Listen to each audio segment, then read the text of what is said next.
Bismillahirrahmanirrahim. Assalamualaikum warahmatullahi wabarakatuh. Alhamdulillahirabbil alamin. Alhamdulillahilladzi arsala rasulahu bil huda wa dinil haq liyuzhirahu 'alad dini kullihi wa kafa billahi syahida.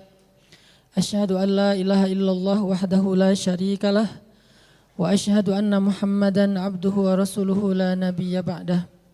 Allahumma salli wa sallim wa barik ala sayyidina wa habibina wa nabiyyina Muhammadin wa ala alihi wa sahbihi wa man tabi'ahu ila yaumiddin. Rabbi syrah li sadri wa yassir li amri wahlul 'uqdatan min lisani yafqahu qawli. Amma ba'd. Teman-teman sekalian, alhamdulillah selamat datang di halaqah kita yang baru ini untuk melanjutkan kajian kita tentang sirah nabawiyah. Seperti yang saya sudah sampaikan pada 2 pertemuan sebelumnya, bahwa kajian kita dimulai dari akhir tahun ini dan ke depan akan mencoba untuk membedah sirah nabawiyah dan mencoba untuk lebih mengenal sosok Nabi dan para sahabat seperti kita mengenal keluarga kita. Sehingga kita bisa tahu betul hal-hal yang istimewa dan yang menjadi teladan baik untuk kita tiru dari mereka. Kita akan mencoba mempelajari sirah Nabi dimulai dari runut, dari awal semampu kita. Dan mencoba untuk menyimpulkannya dengan kesimpulan-kesimpulan yang mudah-mudahan aplikatif dalam kehidupan kita sehari-hari. Ini disebut dengan istilah fiqhus sirah. Fikih sirah artinya mencoba untuk memahami sirah secara mendalam, karena arti fiqh adalah pemahaman, pendalaman, itu arti fiqh. Orang yang sangat mengerti fikih disebut dengan orang yang faqih. Orang yang sedang mempelajari fikih disebut dengan orang yang bertafakuh. Makanya Nabi SAW bersabda, "May yuridillahu bihi khairan yufaqihu fiddin." Siapa yang Allah ingin berikan kebaikan kepadanya, maka Allah jadikan dia faqih dalam urusan agama. Mengerti, faham urusan dalam halal dan haram ataupun syariat. Tetapi para ulama kemudian mengembangkan makna fikih ini dalam pemaknaan yang lebih dalam lagi dan lebih luas. Kata para ulama seperti Ibnu Taimiyah, kemudian Abdullah Ibnu Mubarak, beberapa ulama-ulama kontemporer juga. Mereka mengatakan al-fiqhu fiqhul qulub. Fikih itu adalah letaknya di hati. Paham itu dalam Islam letaknya di hati. Jadi orang yang mengerti agama dalam konteks Islam itu bukan orang yang banyak wawasan agama. Dia belum tentu menjadi orang yang paling faqih dalam urusan agama. Makanya ketika Nabi mengatakan yufaqihu fiddin, siapa orang yang Allah ingin berikan kebaikan baginya, maka Allah jadikan dia paham agama. Maksud paham agama dalam hadis ini menurut para ulama adalah Allah jadikan agama itu terasa di hatinya. Apa yang Allah halalkan, maka di hatinya menjadi sesuatu yang menyenangkan. Apa yang Allah haramkan, maka di hatinya menjadi sesuatu yang dia benci. Berarti dia menjadi orang yang paham agama. Kalau dia tahu halal dan haram tapi belum bisa menyukai dan membencinya, berarti dia belum mengerti agama, baru tahu agama. Orang yang banyak wawasan tentang agama dalam Islam atau dalam bahasa Arab disebut sebagai orang yang mutsaqqaf. Arti musaqqaf orang yang berwawasan. Tapi bukan faqih, bukan alim. Orang yang alim, orang yang faqih, orang yang hakim. Alim itu artinya berilmu, faqih itu orang yang mengerti. Hakim itu orang yang bijaksana dalam agama kita, adalah orang yang merasakan semua ilmu itu di sini, di hatinya. Dalam bentuk rasa. Kalau di hati itu bukan dalam bentuk hafalan, bukan dalam bentuk wawasan, bukan dalam bentuk teori, tetapi dalam bentuk rasa. Termasuk diantaranya rasa takut. Makanya muncul ayat innama yakhsyallaha min ibadihi al-ulama. Sesungguhnya yang takut kepada Allah di antara hambanya orang yang berilmu. Berarti indikasi ilmu dalam agama kita adalah orang yang memiliki rasa takut. bukan yang banyak wawasan, tapi punya rasa takut. Semakin besar rasa takutnya kepada Allah, berarti dia semakin alim sampai ke derajat allamah, orang yang sangat berilmu karena rasa takutnya luar biasa. Apa indikasi atau ekspresi ketakutannya kepada Allah? Dia meninggalkan dosa, dia takut dengan azab Allah, dia menangis sepanjang malam mengingat dosa-dosanya dan tentang hari kiamat. Ini adalah ekspresi dari rasa takut yang ada di hatinya, dan dia disebut dengan orang yang hakim, orang yang alim, orang yang faqih. Sehingga ketika kita membawa makna fikih ini ke dalam konteks sirah, maka kita mencoba merasakan sirah itu di dalam hati. Bukan sekedar tahu sirah, tapi mengerti sirah. Kalau tahu sirah berarti dia punya sakofah, dia punya wawasan tentang sirah nabawiyah. Tapi kalau mengerti sirah, maka namanya fiqhus sirah. Al-fiqhu fiqhul qulub. Pemahamannya, letaknya ada di dalam hati.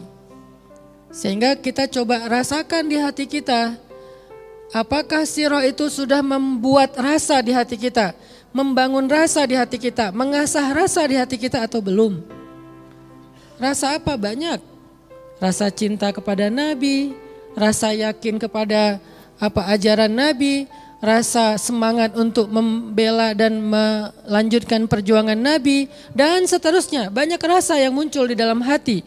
Sehingga ketika seseorang bertanya tentang benar dan salah kepada Nabi, maka Nabi menjawab dengan kalimat istafti qalbak, tanya ke hatimu. Tanya ke hatimu. Hati siapa ini? Hati orang yang beriman. Karena kalau orang yang belum baik imannya, kalau ditanya ke hatinya, hatinya tidak bisa menjawab karena dia tidak punya apa-apa. Dia tidak punya rasa apapun. Jadi nggak akan bisa ngerasain manis, asin dan segala macam karena emang hatinya belum baik. Orang yang lagi sakit biasanya makan apa aja rasanya hambar kan?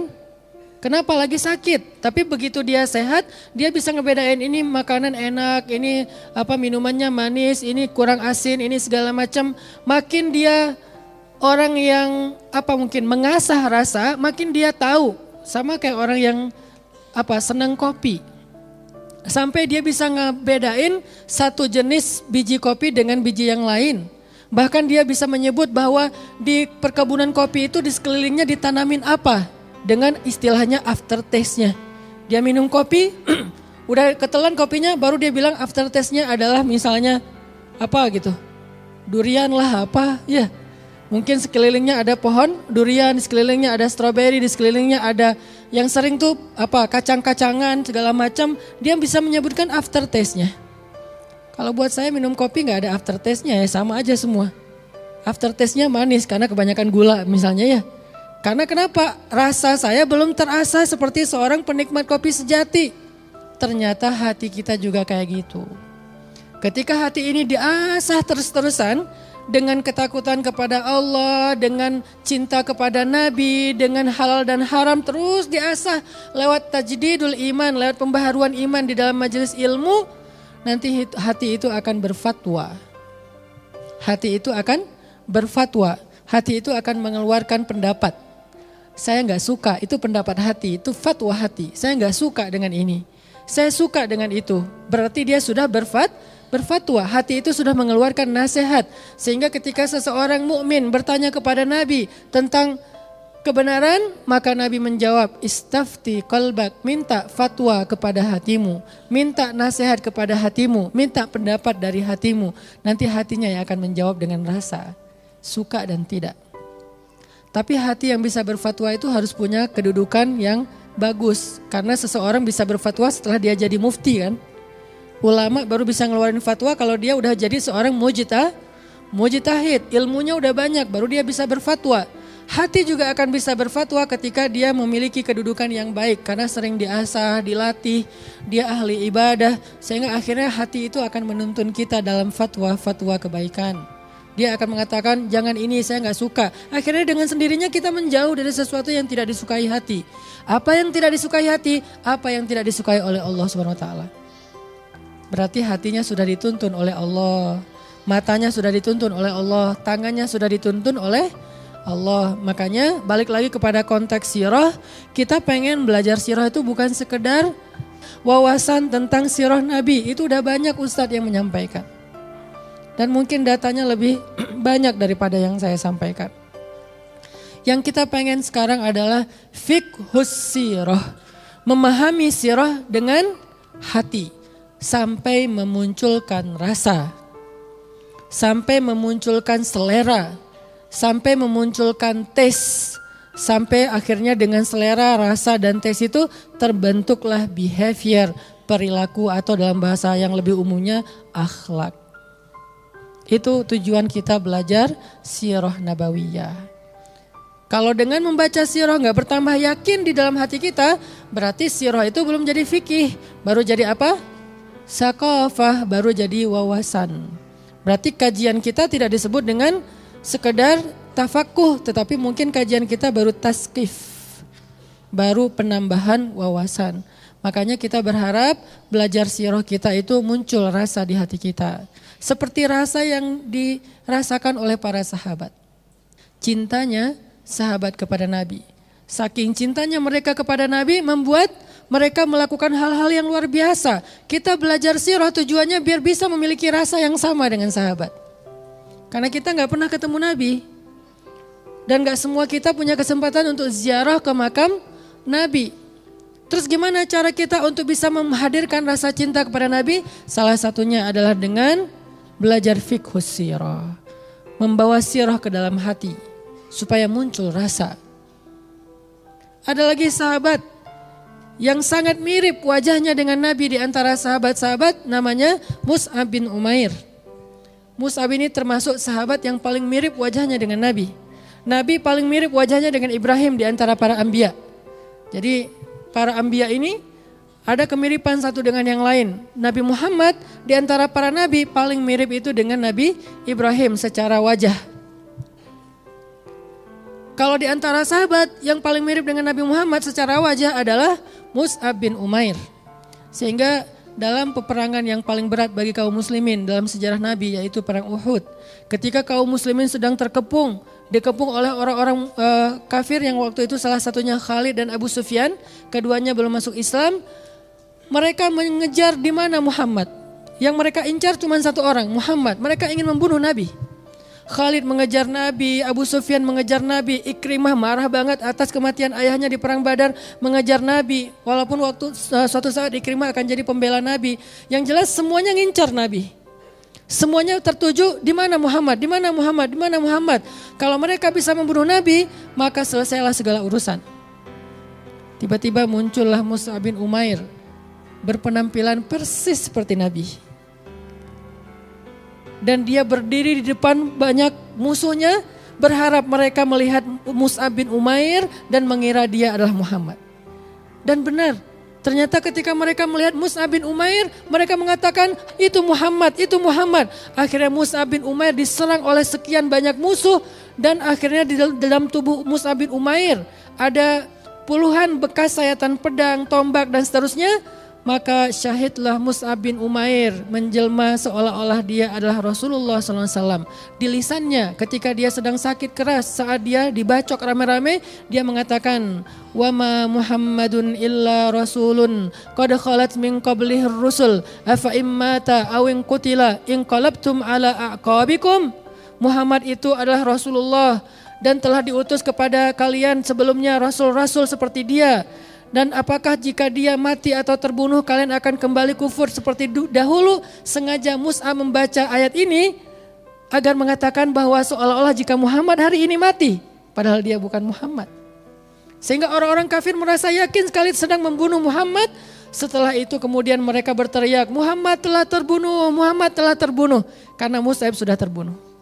Mus'ab bin Umair, begitu cintanya dia kepada Nabi sampai rela menggantikan tempat Nabi agar dia menjadi sasaran musuh dan Nabi selamat dalam perang Uhud. Cinta, ini namanya fikih, punya rasa yang kuat. Abu Bakar As-Siddiq ketika Nabi SAW membacakan ayat di dalam Haji Wada, "Idza jaa nasrullahi wal fath wa ra'aitan nasa yadkhuluna fi dinillahi afwaja." Sebagian riwayat mengatakan al-yauma akmaltu lakum dinakum wa atmamtu alaikum ni'mati. Yang jelas ayat kemenangan. Para sahabat bertakbir, Allahu Akbar, Allahu Akbar. Ayat ini pertanda bahwa Islam sudah dimenangkan oleh Allah. Islam sudah eksis, Islam sudah mendapatkan kejayaan. Mereka semua bertakbir kecuali satu orang, Abu Bakar As-Siddiq yang menangis. Lalu Umar, sahabat dekatnya Abu Bakar bertanya, ya Abu Bakar, malham. Wahai Abu Bakar, kenapa kamu bersedih? Kenapa kamu menangis ketika kami bersenang dan merasa bahwa ini adalah ayat kemenangan? Abu Bakar mengatakan, ayat ini memang ayat kemenangan, tetapi di dalamnya juga ada sebuah pertanda. Apa pertanda wahai Abu Bakar? Kata Abu Bakar, seandainya Islam sudah Allah menangkan, Islam sudah Allah sempurnakan, maka tugas Nabi sudah selesai. Kalau tugas Nabi sudah selesai, itu pertanda sebentar lagi Nabi akan kembali kepada Allah Subhanahu wa taala. Sehingga seluruh para sahabat ikut menangis setelah itu. Kenapa Abu Bakar punya kepekaan yang luar biasa? Karena dia cinta sama Nabi. Fikih, punya rasa cinta. Dalam kisah yang lain di dalam Gua Sur, dan kita tahu ceritanya, ketika Nabi dan Abu Bakar bersembunyi di dalam Gua Sur, dikejar-kejar oleh orang-orang kafir Quraisy sebelum mereka berhijrah. Waktu itu Nabi sudah lelah dan kemudian Nabi tertidur di dalam Gua Sur di sebelah Abu Bakar. Abu Bakar dalam keadaan gelisah menjaga Nabi, jangan sampai Nabi tersakiti, jangan sampai Nabi kemudian dibunuh, jangan sampai Nabi terancam. Dalam kondisi seperti itu tiba-tiba Abu Bakar melihat di dalam Gua Sur itu banyak lubang, ditutupin satu persatu lubangnya oleh Abu Bakar. Kenapa? Takut keluar binatang-binatang yang akan menyakiti Nabi. Ditutupin semuanya. Tapi Abu Bakar lupa ada satu lubang lagi di bawah tempat duduknya yang belum dia tutup, dan tiba-tiba dari lubang itu keluarlah seekor ular. Ular berbisa, berwarna hitam, keluar dari lubang itu. Ketika melihat ada ular berwarna hitam berbisa keluar dari lubang itu, langsung sama Abu Bakar lubangnya ditutup dengan tangannya. Gak sempat berpikir, karena dia takut ketika dia sedang nyari-nyari batu untuk menutupi lubang, ular itu sudah keluar dan akan menyengat Nabi. Daripada Nabi disengat, maka dia tutuplah lubang itu dengan tangannya Abu Bakar As-Siddiq. Tidak berpikir panjang dan dia tahu resikonya. Ketika ditutup dengan tangannya, ular ini menyengat tangannya Abu Bakar sehingga Abu Bakar tersengat. Tangannya menjadi biru, kehitam-hitaman. Ditahan sama Abu Bakar, nggak dilepaskan. Terus ular itu terus menggigit Abu Bakar dan Abu Bakar tidak mau melepaskan tangannya dari lubang tersebut. Sampai kemudian saking nggak tahannya lagi, Abu Bakar mengeluarkan air mata. Abu Bakar tidak mau berteriak, takut Nabi bangun, takut Nabi terjaga, takut Nabi kaget. Sehingga Abu Bakar menahan rasa sakitnya dan tidak bersuara, tapi karena saking sakitnya air mata Abu Bakar keluar. Abu Bakar keluar air matanya jatuh tepat di pipinya Nabi. Nabi bangkit dari tidurnya sadar, melihat Abu Bakar wajahnya sudah merah, tangannya sudah kehitam-hitaman.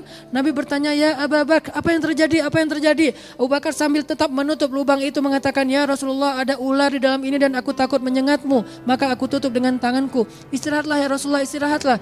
Rasulullah kemudian mengambil tangan Abu Bakar. Kemudian dengan nama Allah Nabi mengusap tangan itu dan menjadi sembuh. Tetapi Abu Bakar tidak pernah mengira suatu saat dia akan mendapatkan mujizat itu. Kalau mengira nanti juga akan sembuh diusap sama Nabi, mungkin gak ada pengorbanan ya. Kalau kita masih berpikir ada Nabi bentar lagi dapat mujizat. Enggak, Abu Bakar tidak pernah mengira itu. Mungkin dia bisa aja mati dengan kondisi seperti itu. Tapi inilah pengorbanan, muncul rasa yang luar biasa. Setelah kejadian itu, Nabi dan Abu Bakar melakukan perjalanan hijrah. Sepanjang perjalanan, Abu Bakar jadi orang yang paling gelisah terhadap keselamatan Nabi. Kadang dia berjalan di depan Nabi, kadang di belakang Nabi, kadang di sisi kanan Nabi, kadang di sisi kiri Nabi. Terus muter. Nabi bertanya, ya Abu Bakar, kenapa kamu sekali kanan, kiri, belakang, depan? Apa yang kamu lakukan ya Abu Bakar? Ya Rasulullah, saya takut terhadap musuh-musuh yang ingin mencelakaimu ya Rasul. Ketika saya berada di depanmu, saya berharap ketika musuh memanahmu dari depan, biar saya yang kena panah, jangan engkau ya Rasul. Tapi ketika saya berada di depan, saya khawatir ada musuh di belakang, maka saya lari ke belakang. Ketika saya di belakang, saya merasa khawatir ada musuh di sisi kanan, saya ke kanan, saya ke kiri. Karena saya selalu berharap seandainya ada musuh yang menyerangmu, biarlah saya yang kena, jangan engkau ya Rasul. Pengorbanan yang luar biasa. Masih banyak lagi cerita-cerita sahabat yang habis-habisan untuk Nabi, termasuk ada seorang perempuan namanya Ummu Umarah. Julukannya Hamra'ul Asad. Kenapa dikasih julukan Hamra'ul Asad yang artinya singa merah? karena seluruh tubuhnya berdarah. Kenapa disebut singa? Karena dia pejuang mujahidah prajurit Nabi dalam perang Uhud yang di tubuhnya ada 36 bekas bacokan pedang, tombak, dan panah. Dibacok sampai 36 bacokan di tubuhnya. Kenapa? Dia menyerahkan tubuhnya untuk jadi tamengnya Nabi SAW bersama Abu Bakar berdua. Ketika Nabi tinggal sendiri di tengah-tengah musuh dan kaum muslimin sudah mundur di perang Uhud, maka Ummu Umarah bersama Abu Bakar melihat Nabi sendiri tidak ada yang melindungi, langsung berdua terjun menjadikan tubuh mereka berdua sebagai tameng Nabi sehingga luka mereka sama-sama memiliki luka yang sangat banyak di tubuhnya. Ummu Umarah. Ketika selesai perang Uhud, kaum muslimin sedang dirawat di beberapa tenda. Ada tenda laki-laki, ada tenda perempuan. Nabi juga waktu itu kan ada bekas luka di kening beliau, kemudian geraham beliau juga kena tombak. Nabi juga luka-luka, bukan enak-enakan saja. Nabi memeriksa pasukan Islam di tenda laki-laki. Di antara mereka ada yang terluka, ada yang sudah syahid seperti Hamzah, Mus'ab yang syuhada. Setelah selesai memeriksa pasukan laki-laki, Nabi pergi ke pasukan perempuan. Ke tenda perempuan. Ketika Nabi pergi ke tenda perempuan, Nabi memberi salam, Assalamualaikunna. Keselamatan bagi kalian wahai perempuan. Di dalam tenda itu Ummu Umarah sedang dirawat dengan 36 bekas luka. Berdarah seluruh tubuhnya. Banyak luka-luka sayatan pedang itu yang belum dijahit, menganga, terbelah kulit atau dagingnya. Dalam kondisi sedang luka parah, Ummu Umarah setengah sadar, setengah pingsan, mendengar Nabi memberi salam, Assalamualaikum. Keselamatan bagi kalian. Ummu Umarah seperti orang yang tiba-tiba sehat langsung berdiri menjawab salam, Waalaikumsalam ya Rasulullah. Masuklah ya Rasulullah, masuklah. Ummu Umarah menutup badannya supaya menutup aurat. Nabi masuk. Lalu Nabi bertanya kepada Ummu Umarah, bagaimana keadaanmu wahai Ummu Umarah? Karena masih banyak bekas terlihat darah tapi lukanya ditutup sama Ummu Umarah termasuk di wajahnya. Bagaimana keadaanmu wahai Ummu Umarah? Bagaimana keadaanmu wahai Ummu Umarah? Ummu Umarah tersenyum mengatakan, saya sehat ya Rasulullah selama engkau sehat. Padahal luka-lukanya belum dijahit, masih banyak yang masih menganga. Tapi dia tersenyum mengatakan, saya sehat ya Rasulullah, jangan khawatirkan saya. Bagaimana Rasul? Bagaimana Rasul? Saya enggak apa-apa ya Rasulullah. Kemudian Rasul memanggilnya dengan panggilan Hamraul Asad, perempuan yang dijuluki dengan singa yang berwarna merah. Cinta. Sehingga pengorbanan mereka, pembelaan mereka kepada Nabi itu luar biasa. Ini namanya fikih. Al-fiqhu fiqhul qulub. Kita pengen belajar punya rasa itu di dalam hati kita tentang Rasulullah dengan mempelajari sirah nabawiyah. Nanti setelah ini kita lanjutkan masuk kepada tanda-tanda kenabian. InsyaAllah ba'dal isya. Barakallahu fikum.